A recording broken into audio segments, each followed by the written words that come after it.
వల్ల నాకు ఎవరితో ఎలా మాట్లాడాలి, వాళ్ళు ఏం మాట్లాడుతున్నారు, ఎలా మనం వాటిని స్వీకరించాలి అనేది ఎక్కువగా నాకు అర్థమైన విషయం. ఆ విషయంలో సార్తో సజ్జన సంగతులు చేయడం వల్ల నాకు ఇప్పుడు ఒక కనీసం నేను ఇలా ఉన్నానా అన్న ధ్యాస కూడా లేదు. ఎందుకంటే నేను రెగ్యులర్గా సాధన పెరిగింది నాకు సార్ వాళ్ళ సాంగత్యం వల్ల. సార్ ఇప్పుడు మా దగ్గర ఫస్ట్లో ప్రతి సండే ఆయన ప్రతి సాటర్డే సండే వచ్చి మౌనంలో ఉండేవాళ్ళు. ఏమీ లేదు, ఖాళీగా వచ్చేసి ఆయన గుట్టల్లో ఉండేవాళ్ళు. ఖాళీ టైంలో మేము కాసేపు భోజనానికి కొంచెం టైం తీసుకొని వెళ్ళి ఆరని కొడితే వచ్చేసి ఆ భోజనం కొంచెం భోజనం చేసి వెళ్ళిపోయి సాధన చేసుకునేవాళ్ళు సారు ఎక్కువగా. ఇట్లా ఒక 2-3 ఇయర్స్ సారు ఖాళీ గుట్టలు కొండలలోనే మా ఊర్లో వచ్చేసి ఆయన ఇక్కడ బీచ్పల్లికి వస్తుంటే ఇట్లా వస్తున్నాము అంటే సరే నేనే వెళ్ళి కలుద్దాం అనుకున్నాను.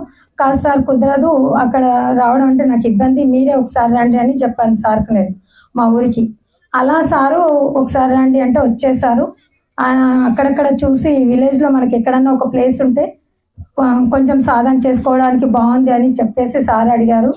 సరే అని మేము కూడా మా సర్పంచ్ని అడిగితే మాకు కొంచెం ప్లేస్ ఇచ్చారు. అక్కడ సారు సాధన స్టార్ట్ చేశారు. ఆయన సాధనతో పాటు మేము కూడా ఆయనతో పాటు వెళ్ళడం వల్ల మాకు కూడా సాధన బాగా పెరిగి. సార్ ధ్యాన ఉస్మానియా ఫౌండర్, ఎన్లైటి టీవీ, ధ్యాన ధర్మ ఆశ్రమం, ఉస్మానియా యూనివర్సిటీలో వేల లక్షల మందికి ధ్యానం నేర్పించారు, జూన్లలో నేరుగా అందించారు.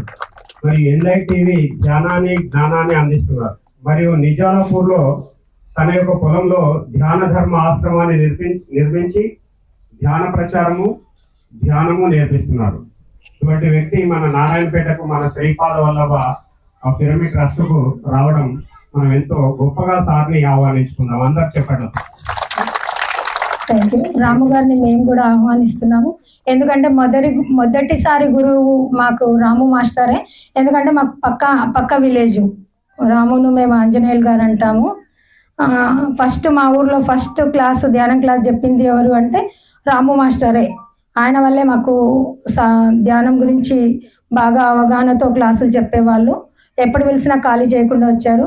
ధన్యవాదాలు రాము మాస్టర్ గారు. మా తరఫున కూడా మీకు వాళ్ళ ధ్యాన ధర్మ ఆశ్రమం కూడా మాకు అతి దగ్గరలో ఉంటుంది. మంచి గొప్ప మాస్టర్స్ మాకు దగ్గరగా ఉన్నారు, ఉమా మహేష్ గారు కానీ రాము మాస్టర్ కానీ. ఓకే మాస్టర్, ఏంటంటే అలా సాధన పెరిగింది.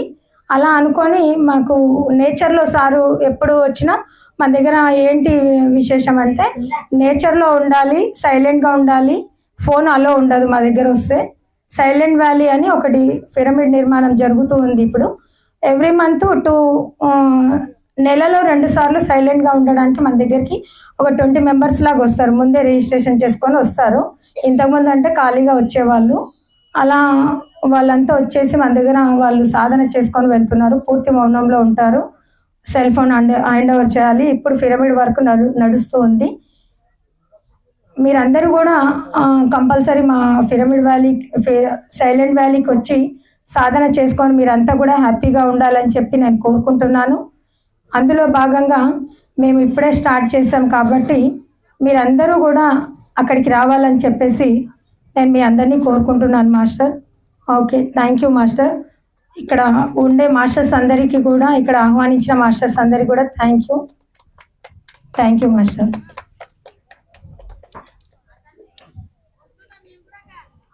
ఓకే మాస్టర్స్ అందరికీ నమస్కారం. నా పేరు త్రివేణి, మాది మహబూబ్ బస్వాయిపల్లి మాది కూడా. అయితే నేను కూడా ధ్యానంలోకి 2008లోనే వచ్చాను. అప్పుడు రాము మాస్టర్ వీళ్ళ క్లాసులు ఫస్ట్ క్లాసులు తనవే విన్నది, మేము అందరం కలిసి అక్కడ ఊర్లో. అప్పటి నుంచి ధ్యానంలోకి వచ్చాము. కాకపోతే ధ్యానంలోకి వచ్చినా కూడా నాకు అంటే దానివల్ల ఏమన్నా అనుభవాలు ఉన్నా కూడా చెప్పడానికి ఇన్ఫీరియారిటీ కాంప్లెక్స్ చాలా ఉండేది. నాకు పక్క వాళ్ళతో మాట్లాడడానికి కూడా భయపడేదాన్ని నేను. ఈ సారు ఉమామహేష్ సార్ వాళ్ళ జూమ్ క్లాస్లోకి వచ్చినప్పటి నుంచి కనీసం నేను నేర్చుకున్నదన్నా, నేను పాటించిందన్నా నేను చెప్పగలుగుతున్నా అంటే ఈ క్లాసుల వల్లనే, సార్ క్లాసుల వల్లనే. ఈ సార్ ఏంటిదంటే మా ఊర్లో సైలెంట్ వ్యాలీ నిర్మిస్తున్నారు అక్కడ. అంటే అక్కడికి వస్తే నిజంగానే అసలు మనం ధ్యానం చేసినా చేయకపోయినా కూడా థాట్లెస్గా అనిపిస్తుంటుంది. నాకైతే నాకు జరిగింది చెప్తున్నాను. అక్కడికి వెళ్తే చాలా ప్రశాంతంగా ఉంటుంది, చాలా బాగుంది అక్కడ సైలెంట్ వ్యాలీ అనేది. మీరందరూ కూడా అక్కడికి వచ్చి అక్కడ ఉన్న ఎనర్జీని తీసుకోవాలని కోరుకుంటున్నాను. ఈ ధ్యానంలోకి వచ్చిన తర్వాతనే ఈ సార్ సెషన్లో పాల్గొన్న తర్వాతనే అంటే కొంచెమైనా సరే పాటించిన దాన్ని చెప్పగలుగుతున్నాను. అక్కడ సైలెంట్ వ్యాలీలో ఉండడం వల్ల కూడా చాలా ఎనర్జీస్ వస్తున్నాయి. అంటే మేము ప్రతి నెల అక్కడ 2 days కంపల్సరీగా, అంటే ఫ్రైడే నైట్కి వచ్చేసి సాటర్డే సండే ఉండాలి, మళ్ళీ సాటర్డే సాయంత్రం వరకు వెళ్ళిపోవాలి. ఆ 2 days సండే 4 వరకు వెళ్ళిపోవాలి. ఫ్రైడే సాయంత్రం 4-5 వరకు వచ్చేసి సండే రోజు 4-5కి వెళ్ళొచ్చు అనమాట. అప్పటి వరకు మాటలు ఏముండవు, మామూలుగా సాత్విక ఆహారం ఉంటుంది. ఫోన్లో హ్యాండ్ ఓవర్ చేసేయాలి, వచ్చినప్పుడే మౌనంగా ఉండాలి. నేచర్లో అన్న గడపండి, ధ్యానం అన్న చేయండి, కానీ ఖచ్చితంగా ఉంటే మాత్రం అసలు చాలా ఎనర్జీస్ ఉన్నాయి అక్కడ. మీరు అందరూ రావాలని కోరుకుంటున్నాను. Thank you masters. Saritha madam, Subrahmanya madam కనబడట్లేదు. కొంచెం మాట్లాడాల్సిందే రిక్వెస్ట్. ఎవరు వాళ్ళ ఇక్కడ ఉన్నారా? రండి మేడం.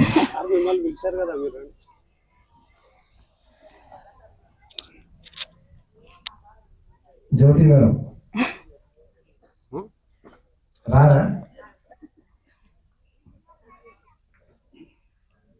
నాకు ఓపెన్గా చెప్పండి, మీరంటే కుళ్ళు నారాయణ పెట్టాలని చూస్తే నాకు కుళ్ళు కొడుతుంటే అసూయ కలుగుతుంది. ఈ రంగంలో కొంచెం ఈ మధ్య అసూయ కలుగుతుంది. మామూలుగా ఆనందంగా రాయాలి. నాలో కూడా అసూయ, నా కూడా కుళ్ళు ఇవన్నీ ఉన్నాయని మీరు అవందరినీ చూస్తుంటే నా గురించి నాకు తెలుస్తుంది. అంత చక్కగా కట్టి పెరుగుడు మినీ ధ్యానమాయగా లాగా చేసుకుంటే పుల్లు పుట్టకుండా ఎలా ఉంటుంది సార్? అసూయ కలగకుండా ఎలా ఉంటుంది మనిషి అన్నాక? నేను ఎందుకు ఇలా చేయలేకపోతున్నాను, ఇంకా ఎంత చేయాలి, ఇంకా ఎలా చేయాలి అని ఇలా చూసినప్పుడు అంతా అనిపిస్తుంటాయి. నేను ఇంకా ఎంత నేర్చుకోవాల్సి ఉంది, నేను ఇంకా ఎంత తగ్గాల్సి ఉంది, ఇంకా ఎంత ఎదగాల్సి ఉంది అన్నది ఇలాంటి చోటికి వచ్చినప్పుడు అంతా అనిపిస్తుంది. ఎస్పెషల్లీ నారాయణపేట వాళ్ళ 5 years చూసిన అందులో ఓన్లీ ఎక్కువ శాతం స్త్రీలు, మగ పురుగులు ఉన్నారని నాకు తెలియదు. కలపడానికి మొదలు తెలియదు అనుకుంటున్నా. మా దగ్గర కూడా అంతే, ఒక మగాడినే. ఇదేం అదృష్టమో ఏమో, ఎక్కువ మంది స్త్రీలు ఎంత పనిచేసేవాళ్ళు కదా. నాకే అనుకుంటాం ఒక మగోడు కూడా లేదు మా దగ్గర. పెద్ద మగోడు ఆవిడ, చిన్న మగోడు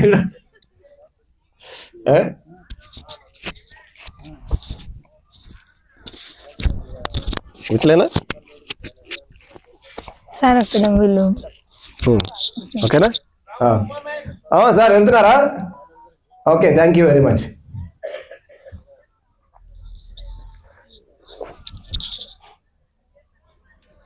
సో ఏం చెప్పమంటారు? వార్షికోత్సవం రమ్మన్నారు, బాగుంది. నాకేమో కుళ్ళు కుతంత్రాలన్నీ వస్తుంటాయి. ఏం చెప్పాలి నాకే తెలియదు ఏం చెప్పాలి. నేను నీకే చెప్పాలి.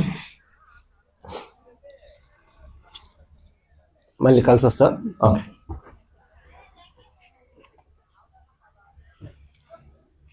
మీకు ఏమైనా ప్రశ్నలు ఉంటే అడగండి, చెప్తాను. నాకు తెలిసింది అడుగుతూ చెప్తాను. అందరూ చాలా మౌనంగా ఉన్నారు. మా సైలెంట్ గాలికి వచ్చి మౌనంలో ఉన్నారు, ఇక్కడ కాదు.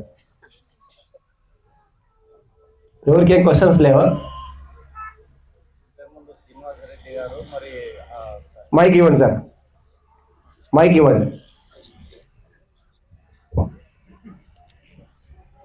ఒక అర్ధగంట సేపు క్వశ్చన్స్ చెప్పండి సార్. నమస్కారం సార్. అయితే శ్రీనివాసరెడ్డి గారు ఒకటి ఆత్మ ఎదుగుదల అని చెప్పారు. అవును, ఆత్మ ఎదుగుదల ఉంటుందా అనేది ఎస్. ఇక్కడ ఆత్మ ఎదుగుదల అన్నది యాక్చువల్గా లేదు. మనసు ఆత్మ వైపు ఎదుగుతూ ఉంటుంది. ఆత్మ ఎప్పుడు దైవమే. ఆత్మ ఆల్రెడీ దైవమే. మీలోనే ఉంది ఆత్మ, నాలోనే ఉంది. మీలోను దైవం ఉన్నాడు, నాలోను దైవం ఉన్నాడు. కానీ ఇక్కడంతా భ్రష్టు పట్టిందంతా ఏంది? ఇందాక చెప్పా కుళ్ళు. ఈ కుళ్ళు ఎక్కడ ఉంది? నా ఆత్మలో లేదు, నా మైండ్లో ఉంది, నా మనసులో ఉంది. ఆత్మ అద్భుతంగా ఎదిగే ఉంది. మనం పుట్టక ముందు ఎదిగే ఉంది. ఆత్మ దైవంగానే ఉంది. మనం పుట్టిన తర్వాత దైవంగానే ఉంది. మనం పోయిన తర్వాత కూడా దైవంగానే ఉంటుంది. ఈ మధ్యలో అడ్డు వచ్చేదంతా మనసు. కానీ మనసు ఎదుగుదల అంటే అర్థం కాదు కాబట్టి ఆత్మ ఎదుగుదల అని మనం పరిభాషలో మాట్లాడుతూ ఉంటాం. ఇదంతా భాషా లోపం. ఎదగవలసింది మనిషి, మనిషిలోని మనసు. ఆత్మ అంతర్యామి. సో మనసు ఏం చేస్తుంది? అటు ఇటు ఇటు పోయి కుళ్ళు, కుతంత్రాలు, అహాలు, ద్వేషాలు, అటు ఇటు అంతా పోయి అది పాతాళంలోకి పడిపోతుంటుంది మనసు. ఆ పాతాళంలో ఉన్న మనసుని మళ్ళీ భూమి మీదకి తీసుకొచ్చి ఆ భూమి మీద నుంచి మళ్ళీ దైవత్వం వైపు, జ్ఞానం వైపు, ఆత్మానందం వైపు నడిపించే ప్రయత్నమే ఆధ్యాత్మికం అంతా కూడా. సో అసలు విషయం ఏంటంటే ఆత్మ ఆల్రెడీ అద్భుతంగా ఉంది. ఆత్మ ఆల్రెడీ దైవత్వంలోనే ఉంది. అది అసలు సత్యం. సో ఎదగవలసింది మనసు. మనసు వికసించాలి, మనసు పరిమళించాలి. మనసు ఎప్పుడు పక్కన వాళ్ళని చూసి పోరాడుతూ ఉంటుంది. మనసు ఎప్పుడు పక్కన వాళ్ళని చూసి పోల్చుకుంటూ ఉంటుంది. మనసు పక్కన వాళ్ళతో పోటీ పడుతూ ఉంటుంది. నా పిరమిడ్ ఇట్లా కాలేదు ఎందుకు? పోటీ పడుతుంది. నా పిరమిడ్ నేను ఇట్లా కట్టలేకపోయేందుకు? పోటీ. అంటే మా బుర్రలో ఉంది ఇది. నా పిరమిడ్ ఏంది, మీ పిరమిడ్ ఏంది, అంది ఇది మన పిరమిడు అని నేను ఎదగాలి. ఇది మన పిరమిడు, ఇది వాళ్ళ పిరమిడు కాదు, నా పిరమిడు కాదు, ఇది మన పిరమిడు అనుకుంటే అప్పుడు మనసు ఎదుగుతుంది, ఎదిగింది. ఇది వాళ్ళ పిరమిడు, ఇది నా పిరమిడ్ కాదు. అంటే ధ్యానంలోకి వచ్చిన తర్వాత కూడా, ధ్యానంలోకి రాకముందు అంటే అది వేరే. ధ్యానంలోకి వచ్చాక ఇది వాళ్ళ పిరమిడ్, ఇది నా పిరమిడ్, ఇది వాళ్ళ ధ్యాన కేంద్రం, ఇది నా ధ్యాన కేంద్రం, ఇది నా ఆశ్రమం, ఇది వాళ్ళ ఆశ్రమం. అంటే నేను నాదిలో కొట్టుకొని చచ్చిపోతుంది మనసు. ఈ వదలాలి. నేను వదిలితే ఎదిగినట్టు, నాది అని వదిలితే ఎదిగినట్టు. అప్పుడు ఆనందం స్టార్ట్ అవుతుంది. ఈ నేను నాదిలో ఎంతగా ఉంటే అంతగా అది దుఃఖంలో ఉంటుంది. దుఃఖం అంతా ఎందుకు వస్తుందంటే 99% దుఃఖాలకు అన్నిటికీ ఒకటే మూల కారణం, నేను నాది. ఎదగలేదు మనసు. ఆత్మకు దుఃఖము లేదు, ఆత్మకు చావు లేదు, ఆత్మకు అది లేదు ఇది లేదని ఆల్రెడీ శ్రీకృష్ణుడు చెప్పేసాడు మనకు భగవద్గీతలో. అది కాల్చబడదు, అది చేయబడదు. ఆత్మకు ఏమీ లేదు. ఆత్మ నిర్గుణమైనది. బుర్రకే ఇదంతా బుర్ర. ఈ ప్రాబ్లం అంతా బుర్రనే. మనసుని ఆత్మలోకి తీసుకెళ్లి కలపడానికి ఈ ఆత్మ జ్ఞానం. ఆత్మకు జ్ఞానం ఇచ్చేది లేదు, మనసుకు జ్ఞానాన్ని ఇచ్చి మనం తీసుకెళ్లి ఆత్మలో కలిపేస్తున్నాం. దానికోసమే ధ్యానము, దానికోసమే జ్ఞానము, దానికోసమే సజ్జన సాంగత్యము, దానికోసమే పుస్తకాలు, దానికోసమే గురువులు. అన్నీ కూడా ఈ మనసు యొక్క మాయను తొలగించటానికే. అది మంచి ప్రశ్న వేశాను. ఇంకా ఏమైనా ప్రశ్న ఉంటే అడగండి. ఇంకా ఎవరైనా, మీరైనా సరే ఇంకెవరైనా.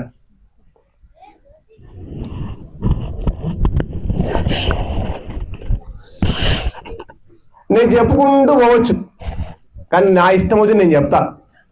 మీకు అవసరమైనది, మీకు ఇష్టమైనది నేను ఏమైనా చెప్పాలనుకుంటే మీరు అడగవచ్చు. ఇంకెవరైనా ప్రశ్నలు అడగదలుచుకుంటే అడగచ్చు.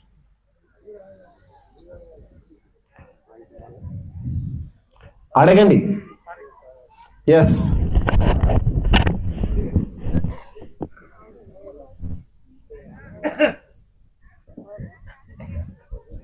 నమస్కారం సార్. నమస్తే సార్. నా పేరు లోకేశ్వరు. ఎస్, 45 రోజులైంది మా గ్రామంలో కొట్టి ఆంజనేయ దేవాలయంలో ధ్యానం ప్రారంభించినాము. అద్భుతం. సుమారు 14-15 మందితో ప్రారంభించినాము.